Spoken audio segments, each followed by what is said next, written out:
अस्सलाम वालेकुम, welcome to my channel teacher Pakistan academy. आज हम कॉस्ट अकाउंटिंग में चैप्टर नंबर 2 को पढ़ेंगे जो फाइनेंशियल स्टेटमेंट से रेलेवेंट है।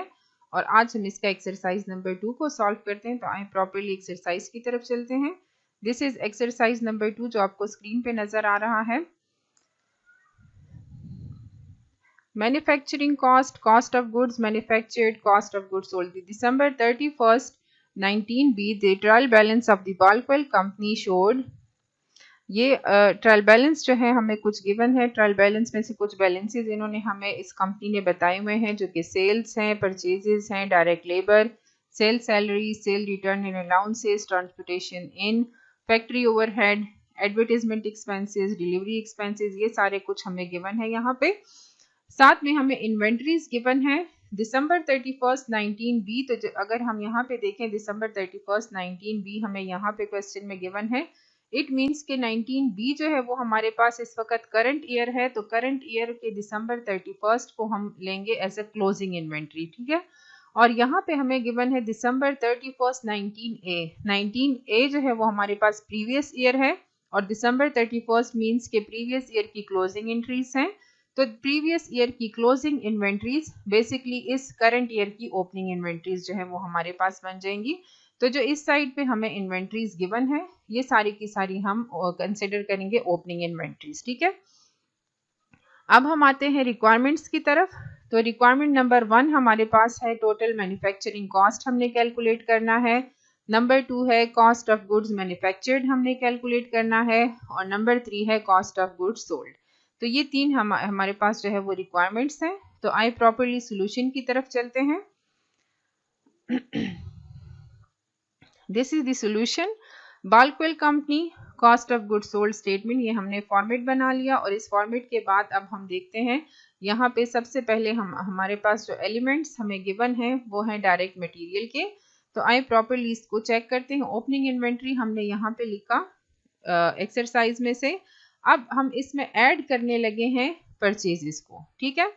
जब हम ओपनिंग इन्वेंट्री में परचेजेस को साथ में ट्रांसपोर्टेशन इनको ऐड करेंगे तो हमारे पास रिजल्टेंट फिगर होगा cost of goods available for sale. उसके बाद हमें गिवन है यहाँ पे क्लोजिंग इन्वेंट्री। तो क्लोजिंग इन्वेंट्री को हम इन सब में से माइनस कर देंगे तो रिजल्टेंट फिगर हमारे पास आएगा डायरेक्ट मटेरियल की कॉस्ट, जो कि बेसिकली हम कंसिडर करते हैं इसको as a first element of the cost of goods sold statement.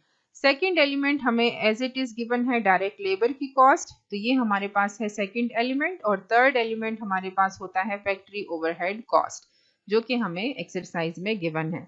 जब हम एलिमेंट नंबर 1, 2 और 3 को ऐड करते हैं तो इन तीनों का रिजल्टेंट फिगर हमारे पास आता है टोटल मैन्युफैक्चरिंग कॉस्ट। तो this is total manufacturing cost, जो कि हमारे पास रिक्वायरमेंट नंबर 1 को फुलफिल कर रहा है, ठीक है। अब हम आते हैं रिक्वायरमेंट नंबर 2 की तरफ। तो रिक्वायरमेंट नंबर 2 को हम किस तरह से कैलकुलेट करेंगे। टोटल मैन्युफैक्चरिंग कॉस्ट में जो फोर्थ वन हमारे पास एलिमेंट होता है that is work in process. तो वर्क इन प्रोसेस की ओपनिंग इन्वेंट्री को हम यहाँ पे ऐड करेंगे और साथ में हम लेस करेंगे वर्क इन प्रोसेस की क्लोजिंग इन्वेंट्री को। तो रिजल्टेंट फिगर जो है वो हमारे पास आएगा कॉस्ट ऑफ गुड्स मैन्युफैक्चर्ड, ठीक है। कॉस्ट ऑफ गुड्स मैन्युफैक्चर्ड जो है वो यहाँ पे हमारी रिक्वायरमेंट नंबर 2 को जो है वो फुलफिल कर रहा है। अब हम रिक्वायरमेंट नंबर 3 की तरफ चलेंगे। रिक्वायरमेंट नंबर 3 को हम किस तरह से सॉल्व करेंगे। यहाँ पे हम कॉस्ट ऑफ गुड्स मैन्युफैक्चर्ड में ऐड करेंगे फिनिश गुड्स ओपनिंग इन्वेंट्री। उसके बाद हम इसमें से लेस करेंगे फिनिश गुड्स की क्लोजिंग इन्वेंट्री। तो हमारे पास आ जाएगा कॉस्ट ऑफ गुड्स सोल्ड, ठीक है। तो कॉस्ट ऑफ गुड्स सोल्ड जो है वो बेसिकली हमारे रिक्वायरमेंट नंबर 3 को जो है वो फुलफिल कर रहा है।